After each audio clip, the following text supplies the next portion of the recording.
I'm just sitting outside listening to the water from the pool and looking at the palm trees. And I'm reflecting, I'm thinking about how, when I was younger, how the kids used to tease me at school and everything like that. And it never bothered me. It never bothered me to hear them teasing me or anything like that. Nothing that they ever said or did ever stopped me from doing anything that I had planned on ever doing. I still was myself. I still did everything that I wanted to do, musically, whatever. Wore the clothes that I wore the shoes on my feet that I could afford. And now I'm sitting here and I'm like, dang, everything that they tease me about is either was a trend or it's currently a trend. And so I remember when I first started wearing the braids and they were like half braided, and I would take the caniculon hair and dip it halfway into the water so it would be straight on the end. This was before micro braids. This was still during the dookie braid phase. But I didn't know how to do the dookie braids or the box braids that they call them now. Wow. I didn't know how to do the dookie braids or the box braids that they call them now. All I knew how to do was the micro braids. And so with the micro braids, they teased me then. And now they still wearing micro braids, but they're not wearing them as much now. But they were once wearing them. All the time that I was wearing house shoes for shoes, because I couldn't afford shoes because the girls stole my shoes out of the. But as I was saying, the girls stole my shoes out of the locker one day because I kept my lockers inside. I kept my shoes inside the locker because I didn't want to run the risk of my pair of Reeboks, the only Reeboks I had, being stolen at home because I lived in the red bricks, right? And so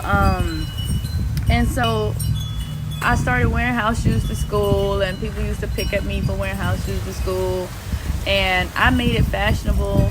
And now my kids are like walking around in Crocs, and this is a style, and they're trying to like design these Walmart shoes. Like these shoes like where it used to be $9 at Walmart, now they're like 60 bones, just so that they can wear house shoes to school. So I said all of that to say, don't let nobody challenge you.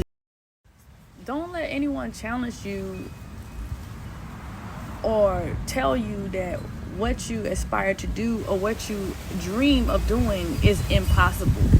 And don't let anybody tell you that you're doing too much or you're doing too little. Do whatever your soul tells you that you should be doing.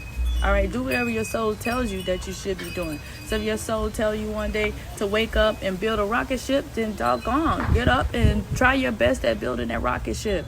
Because a lot of things that people told me were impossible are not impossible.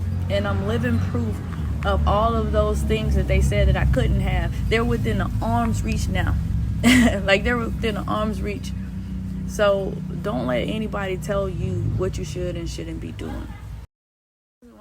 I was talking to one of my mentees the other day, and she was talking about how like she got like a lot of things going on and she need to land one of those ideas. And I told her, I said, well, the part of the saying, the jack of all trades saying is, that no one talks about is the part where it says, like the jack of all trades, master of none, but I'd rather be the master of some than the master of one.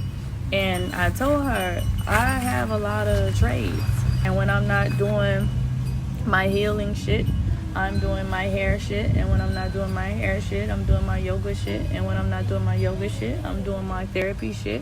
And when I'm not doing my therapy shit, I'm doing my doula shit. And when I'm not doing my doula shit, I'm doing my music shit. And when I'm not doing my music shit, I'm doing my cooking shit. And when I'm not doing my cooking shit, I'm doing my dancing shit. And when I'm not doing my dancing shit, I'm doing my shit. And out of all of that shit, out of all of that shit, when I'm not doing any of that shit, I'm building currency with my family while all of that shit pays me a currency. So again, it's not about anybody else. It's all about you. I don't even know what made me come on here and talk about this and let y'all know that, hey, I'm human just like everyone else is human. And anyone that says that they're not human is a damn lie. You're human. You're existing here.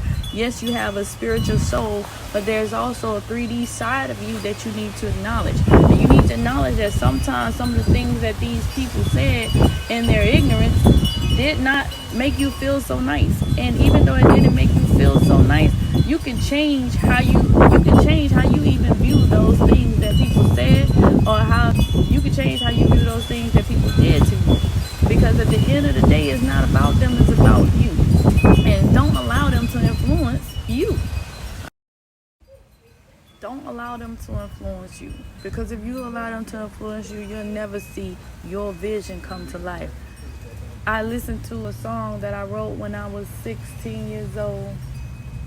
And I dreamed of having like a lot of nice cars, owning them and not allowing them to own me. And I dreamed of having a big house that I could just sit and just be at peace, you know. And I dreamed of having a career that I loved, and helping people that were like me come up out of their suffering, you know. And at the end of the day, it's not even about the big things, you know. I was able to get the big things that I wanted, but it's not even about the big things. The big thing for me was finding peace in what I had, so that I could end my own suffering.